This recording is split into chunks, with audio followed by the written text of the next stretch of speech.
Hello friends, स्वागत है आपका अपने यूट्यूब चैनल में IAS PCS सॉल्यूशंस हब में। आज हम 66 BPSC प्री के क्वेश्चन पेपर का एनालिसिस करेंगे, जिसमें मैं मैथ्स के सेक्शन को पहले आपके साथ कवर अप करता हूं। क्वेश्चन अच्छे थे, आप आसानी से इनको बना सकते थे। एक दो क्वेश्चन को अगर मैं छोड़ दूं तो बाकी सारे क्वेश्चन आपके जो थे वो इजी क्वेश्चन सेक्शन से आ रहे थे। पहला ही क्वेश्चन अगर हम देखते हैं तो ये थोड़ा सा ट्रिकी क्वेश्चन नहीं कहेंगे आपको, इसमें आप आराम से इसमें मैथमेटिकल अप्रोच लगाइए। 4 into 48, 48, 100 and what's the next? 1 into 2 square, 2 into 3 square, 3 3 is 9, 2 is 18. Again 3 into 4 square, ये 4 into 5 square, 5 5 is 25, 4 is 100. अब 1 2 3 4 तो यहाँ पे 5 हो जाएंगे, इंटू यहाँ पे भी 2 3 4 5 इस 6 का स्क्वायर, 6 6 जा 36, 36 5 जा 180। तो फर्स्ट का आपका आंसर 180 होगा।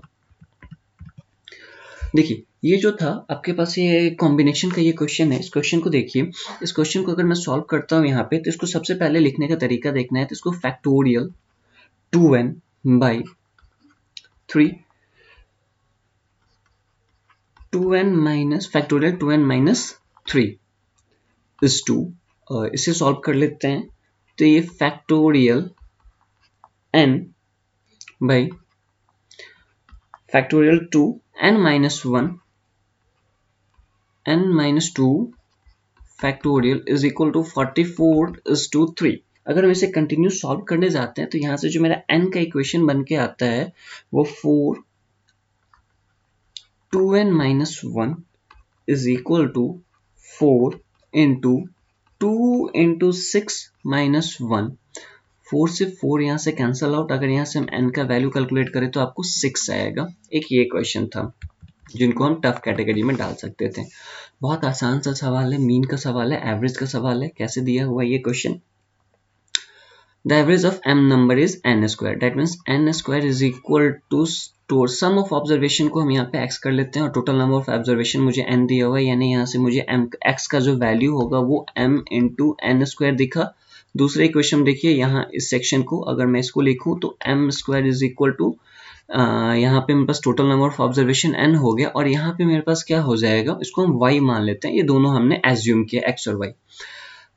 यहाँ से फिर से मेरा सम ऑफ ऑब्जर्वेशन का वैल्यू क्या आ जाएगा, इससे m स्क्वायर इंटू n। अब क्या कह रहा है कि the average of m plus n number, m plus n number का हमको एवरेज निकालना है, दैट मीन्स न्यू मीन निकालना है। Sum of observation by total number of observation, तो टोटल नंबर तो मेरे पास m प्लस n हो गया, सम ऑफ ऑब्जर्वेशन में मेरे पास x प्लस y होगा। तो x का वैल्यू है m into n square plus m square into n।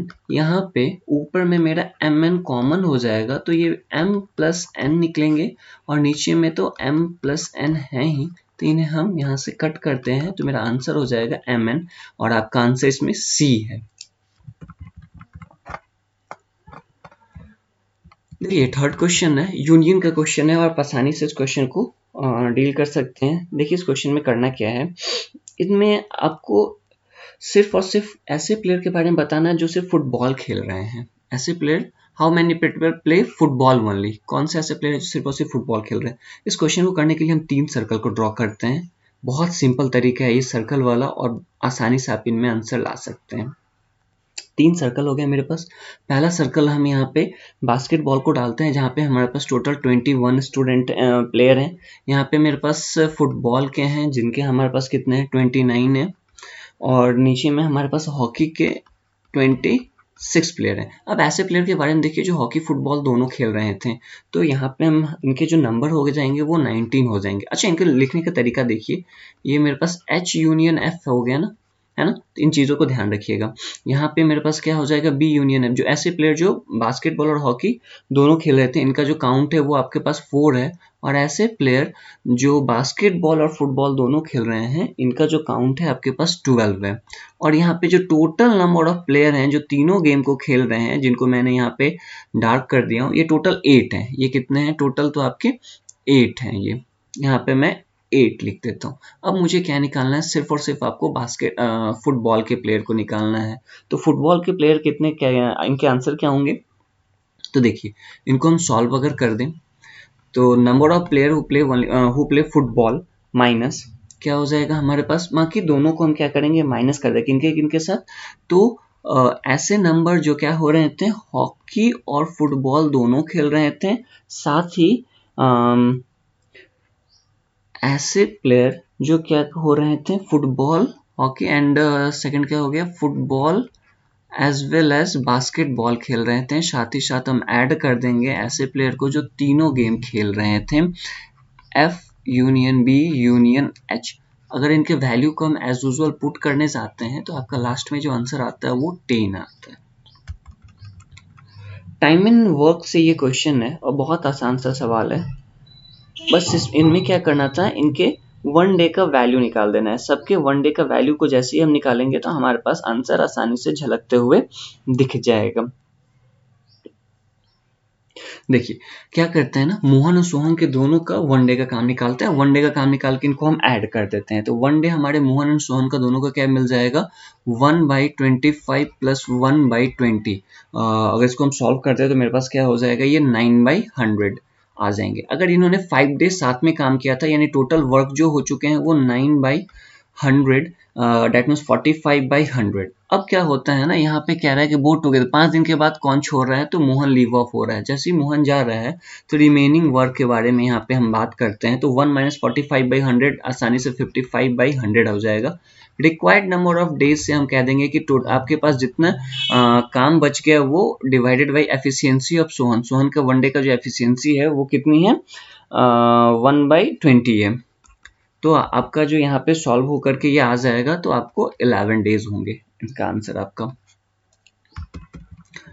Direct clock का क्वेश्चन है, बहुत आसान सवाल है। इसमें आपको एक ही चीज ध्यान देना था, वो क्या करना था कि पूरे 12 घंटे में, पूरे हमारे पास क्या होते हैं 12 आवर में कितने होते हैं, तो 360 डिग्री का फॉर्मेशन होता है। अब देखिए कि 5 आवर एंड 10 मिनट, तो 5 आवर 10 मिनट को अगर हम लिखने जाएं तो इनको हम लिख सकते हैं, इनको हम 31/6 आवर लिख सकते हैं, 31/6 आवर लिख सकते हैं। अब यहाँ पे जो एंगल का प्रोजेक्शन बनेंगे दोनों हैंड के द्वारा वो क्या हो जाएगा, 31/6 इंटू 360 डिवाइडेड बाई 12। सॉल्व करने पे आपका जो आंसर होगा वो 155 डिग्री आएगा।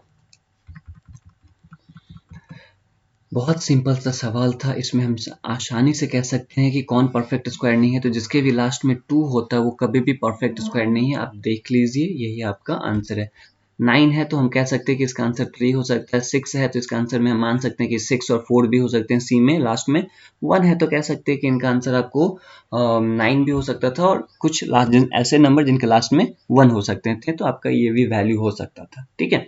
लेकिन यहाँ पे 2 है तो 2 भैया किसी का भी आंसर नहीं होता है, तो ये याद रखना है। इसका आंसर सिर्फ और सिर्फ यहाँ पे आपका क्या हो जाएगा, 2 होगा। ओके, वैसे अगर आप कहें तो मैं आपको कह देता हूँ, इसका जो आंसर है ऊपर वाले का 163 का ये परफेक्ट स्क्वायर है, आपका ये 176 का परफेक्ट स्क्वायर है, और ये जो है वो 169 का परफेक्ट स्क्वायर है। गिवन दैट, ये इक्वेशन को देखिए, बस कुछ नहीं करना है, हमको यहाँ पे किसी एक को कैंसिल आउट करना है। इसमें हम x को कैंसिल कर रहे हैं, लीनियर इक्वेशन इन 2 वेरिएबल का ये सवाल है। ऊपर में हम 131 से मल्टीप्लाई करते हैं, नीचे में 217 से मल्टीप्लाई कर देते हैं। मल्टीप्लाई सॉल्व करने पे हमारे पास आ जाएगा यहाँ पे 28427x plus 17161y, 131 into 913 9603। Second जो हो रहे हैं अगेन आपका तो यही हो जाए, क्योंकि हमको x कैंसल आउट करना है। 427x plus 47089y is equal to 179,459। Minus कर देते हैं, जैसे ही हम माइनस करेंगे तो ये मेरा पूरा x कट गया। यहाँ पे जैसे हम y को सॉल्व करेंगे तो y हमारा सॉल्व होके आ जाएगा 829992। माइनस लगा दीजिए, ये आपका y का वैल्यू हो गया। इक्वल टू के साइड में सॉल्व कर लेते हैं। 6 5 8 5 अगेन यहाँ भी आपका माइनस होगा क्योंकि मैंने उल्टा किया हूँ, तो यहाँ से माइनस आपका कट गया। और हम देख रहे हैं कि ये जो है वो 2 मल्टीपल्स है, तो यहाँ से y का वैल्यू आपका 2 हो गया। जैसे अगर हम पुट करेंगे तो x का वैल्यू मिल जाएगा, लेकिन पुट करने की आवश्यकता नहीं है, y का वैल्यू 2 मिल गया, यानी आपका आंसर बी है। देखिए अब ये आप नॉर्मल अलजेब्रा का क्वेश्चन कह दीजिए या कहिए कि आप अरिथमेटिक में भी ऐसे क्वेश्चन को डाल सकते हैं। मैं अलजेब्रा के अप्रोचेस को सॉल्व कर देता हूँ। a plus b whole square minus a minus b whole square, नीचे में a इंटू बी। सॉल्व कर दीजिए, ये a square plus b square plus 2ab, मैं माइनस को डायरेक्ट खोलते हुए जा रहा हूँ, तो minus a square minus b square plus 2ab divided by ab। A square b square कट गए, ऊपर में हमारे 4ab, नीचे में ए बी हो गए, ए बी से बी कैंसिल, आंसर आपका 4 है, ए आंसर है आपका।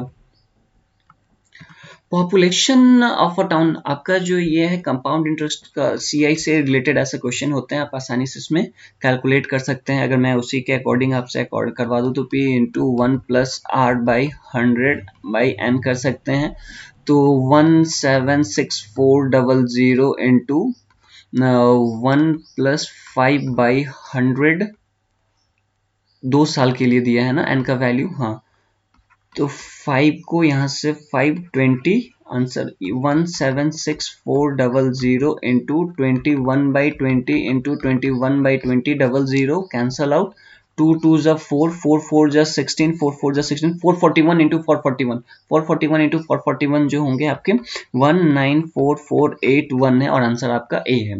तो मैंने आपके सारे क्वेश्चन, ये 10 क्वेश्चन थे जिनको मैंने सिंपली तरीका से बताऊं। हाँ, एक क्वेश्चन टफ था, सेकंड नंबर क्वेश्चन जो था, जो आपका कॉम्बिनेशन से जो क्वेश्चन था, उसके अलावा ऐसा कोई क्वेश्चन नहीं था। बस आप सिंपल लॉजिकल अप्रोच लगाएंगे, आपका बनते जाएगा। उम्मीद करते हैं कि आपके मार्क्स अच्छे उठ रहे होंगे, और उम्मीद करेंगे कि आपका सिलेक्शन हो आप सभी का।